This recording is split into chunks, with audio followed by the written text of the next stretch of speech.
আসসালামু আলাইকুম। নিনাস কিচেনে আপনাদের স্বাগত জানাচ্ছি।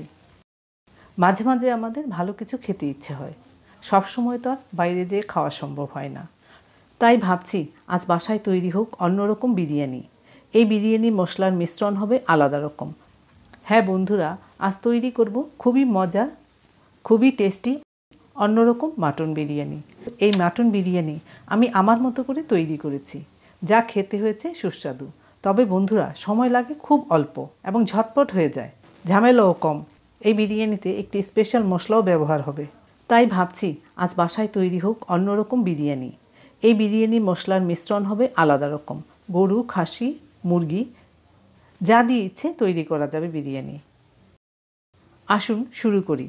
আমাদের প্রথম প্রস্তুতি হচ্ছে মাংস রেডি করা। এখানে খাসির মাংস আছে, পছন্দ মতো টুকরো করে রেখেছি। আধা কেজি মাংস নিয়েছি, ধুয়ে পরিষ্কার করে রেখেছি। এবার আমাদের কাজ হবে মাংস রেডি করা। বন্ধুরা, আপনারা একটু খেয়াল করে দেখবেন কি কি মশলা দেওয়া হচ্ছে। প্রথমেই দিচ্ছি তেজপাতা 2টি, টুকরো করে দিয়েছি। দিচ্ছি 3 টুকরো দারুচিনি, দিলাম 3টি এলাচ, লবঙ্গও দিলাম 4টি। এটা হচ্ছে স্টার মশলা আমরা বলে থাকি। এই মশলা পুরোটা দেব না, 3টি পাপড়ি ভেঙে দিলাম। আরও দিচ্ছি 1 টেবিল চামচ আদা রসুন বাটা, দিচ্ছি 12টির মতো কালো গোলমরিচ, লবণ দিলাম পরিমাণ মতো, জিরা গুঁড়োও দিলাম 1 চা চামচ, ধনিয়া গুঁড়োও দিলাম 1 চা চামচ। আর দেব হলো একটি স্পেশাল মশলা। এখানে আপনারা দেখতে পাচ্ছেন মৌরি আমি গুঁড়া করে নিয়েছি, 1 চা চামচ মৌরি গুঁড়া দিলাম। দিচ্ছি লেবুর রস 2 চা চামচ। এখানে আমি দইয়ের পরিবর্তে বাটার মিল্ক দিলাম আধা কাপ, যেহেতু আমি লেবুর রস দিয়েছি।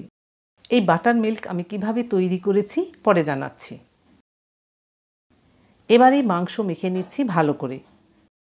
বাটার মিল্ক তৈরি করা তো খুব সহজ, অনেকটা দইয়ের কাজ করে। আধা কাপ কুসুম গরম তরল দুধ নিয়ে 2 চা চামচ সাদা সিরকা দিবেন। তারপর ঢেকে রাখবেন 5-7 মিনিট। এর মধ্যে হয়ে যাবে বাটার মিল্ক। মাঝে মাঝে আপনারা টিপস পাবেন যা আপনাদের কাজে লাগবে। আপনারা চেষ্টা করবেন মাংস মেখে 1 ঘন্টা রেখে দিতে, তাহলে মশলাগুলো মাংসের সাথে মিশবে ভালো। আমরা দেখে নিই কোন ধরনের চাল দিয়ে রান্না করব। আজ রান্না হবে বাসমতি চাল দিয়ে। এখানে 2 কাপ বাসমতি চাল নিয়েছি।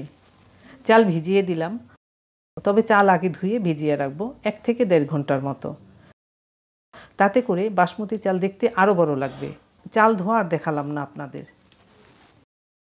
1 ঘন্টার জন্য মাখানো মাংস রেখেছিলাম, দেখতে এইরকম হয়েছে। এবার এর মধ্যে দিচ্ছি হলো কাঁচামরিচ। এখানে 5টি কাঁচামরিচ আছে, একটু ছেঁচে দিয়েছি। 3টির মতো দিলাম, বাকিটুকু রেখে দিচ্ছি, পরে দেব। এই মরিচগুলো ঝাল হবে না, ঘ্রাণ হবে সুন্দর।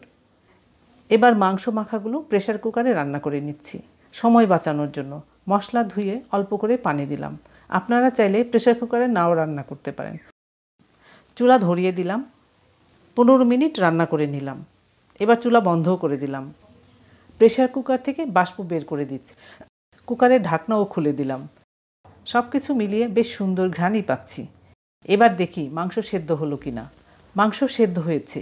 আপনারা একটি জিনিস খেয়াল করেছেন, মাংসের তেল বা ঘি দেওয়া হয়নি। যে তেল দেখতে পাচ্ছেন তা মাংস থেকে বেরিয়েছে। খাসির মাংসে একটু তেল বেশি থাকে। মাংসের কাজ শেষ হলো, এবার আরেক পর্বে চলে যাই। এই হাঁড়িতে দিচ্ছি 2 টেবিল চামচ ঘি, দিচ্ছি 2টি এলাচ, 3টি লবঙ্গ, সেই স্টার মশলা 1টি পাপড়ি দিলাম, তেজপাতাও দিলাম 1টি, দারুচিনি দিলাম 3 টুকরো। মশলাগুলো ভেজে নিচ্ছি ঘিতে। চুলার আঁচ মাঝামাঝি চেয়েও কমানো আছে। আপনারা যদি ঘি দিয়ে রান্না করতে না চান তাহলে তেল দিয়েও রান্না করতে পারেন। এবার দিচ্ছি আধা কাপ পেঁয়াজ কুচি। পেঁয়াজ কুচি নেড়েচেড়ে ভেজে নিচ্ছি। পেঁয়াজ কুচি এভাবে নেড়েচেড়ে ভেজে নিতে হবে বাদামি না হওয়া পর্যন্ত। তবে পেঁয়াজ কুচি সমানভাবে নাড়তে হবে, সবটুকু যেন সমানভাবে বাদামি হয়। বাদামি হয়েছে পেঁয়াজ কুচি। এবার দিয়ে দিচ্ছি রান্না করা মাংস এর মধ্যে। 2 মিনিটের মতো রান্না করে নিচ্ছি। রান্না করে নিচ্ছি বলতে ভেজে নিচ্ছি। ভাজতে ভাজতে ঘ্রাণও পাচ্ছি খুব সুন্দর। এবার এর মধ্যে দিচ্ছি একটি টমেটো কুচি, মাঝারি একটি টমেটো কুচি করে দিলাম, মিলিয়ে দিলাম মাংসের সাথে। আর দিচ্ছি সেই বাকি মৌরি গুঁড়াটুকু। এক একটি মশলা দেব আর নেড়েচেড়ে মিশাতে থাকবো। আবার দিচ্ছি হলো বাকি মরিচ ছেঁচাটুকু। প্রায় 3-4 মিনিট ভেজে নিয়েছি। ভাজার ঘ্রাণও পাচ্ছি। এর মধ্যে দিচ্ছি অল্প করে ধনিয়া পাতা কুচি, আর দিচ্ছি অল্প করে পুদিনা পাতা কুচি। আবারও মিশাচ্ছি ভালো করে। আবারও 2 মিনিট ভেজে নিলাম নেড়েচেড়ে। এবার দেব পানি। আমরা সাধারণত পোলার চাল দিয়ে রান্না করলে 2 কাপ চালের 4 কাপ পানি দিয়ে থাকি, তবে এখানে আমরা তা দেব না। বাসমতি চালের ক্ষেত্রে একটু বুঝে পানি দিতে হবে। এখানে আমি 2 কাপ চালে 4 কাপ পানি দেব না, দেব হলো 2 কাপ পানি। 2 কাপ পানি দিলাম। তার আগে আপনাদের আমি একটু বুঝাচ্ছি। আমি বাসমতি চাল ভিজিয়ে রেখেছি প্রায় 1.5 ঘন্টার মতো। এর মধ্যে চাল ভিজে গিয়েছে ভালো করে। বাসমতি চাল নতুন হলে পানি আরও কম দিতে হবে, তার মানে 1.5 কাপ পানি লাগবে। পানি ফুটে গিয়েছে, দিচ্ছি লবণ পরিমাণ মতো। লবণ বুঝে দিতে হবে। বন্ধুরা, আমি আশা করব আমার রেসিপিটি আপনাদের অনেক ভালো লাগবে। দেখুন চাল ভিজে কত বড় হয়েছে। এবার দিচ্ছি ভেজানো চাল। এর মধ্যে দিয়ে দিলাম, নেড়ে মিশিয়ে দিলাম চাল। নেড়ে মিশিয়ে দিলাম সব কিছুর সাথে। 4 পাশ ফুটে উঠতে শুরু করেছে। এবার ঢেকে দিচ্ছি। 3 মিনিট হলো, দেখি। চুলার আঁচ মাঝামাঝি আছে। একটু নেড়ে দেখি কীরকম হলো। এর মধ্যে আবার দিচ্ছি আধা চা চামচ চিনি। চিনিতে টেস্ট হবে ভালো। ঝোল ঘন হয়ে এসছে। আমাদের আরেকটি জিনিস খেয়াল রাখতে হবে, বাসমতি চাল আমরা ঘন ঘন নাড়ব না। কেন বলুন তো? বলছি। বাসমতি চাল বেশ লম্বা হয়, বেশি নাড়লে মাঝে ভেঙে যাওয়ার ভয় থাকে, তাই হালকাভাবেই নেড়ে দিতে হবে। এবার দমে রাখতে হবে। তার আগে দিচ্ছি 4-5টি কাঁচামরিচ। কাঁচামরিচগুলো একটু ভেতর দিকে দিয়ে দিলাম। একটি ভারী তাওয়া দিয়ে দিয়েছি নিচে, তাহলে আর লেগে যাবে না। আপনাদের যদি সেই ভয় না থাকে তাহলে আর তাওয়া দিতে হবে না।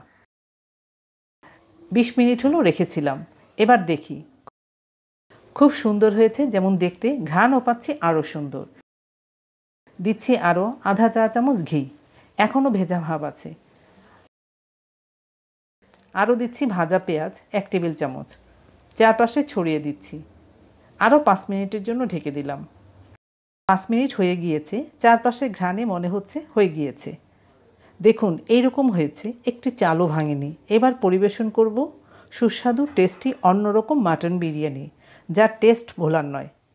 ধন্যবাদ সবাইকে আমার ভিডিওটি দেখার জন্য। আপনারা ভালো থাকবেন সবাই।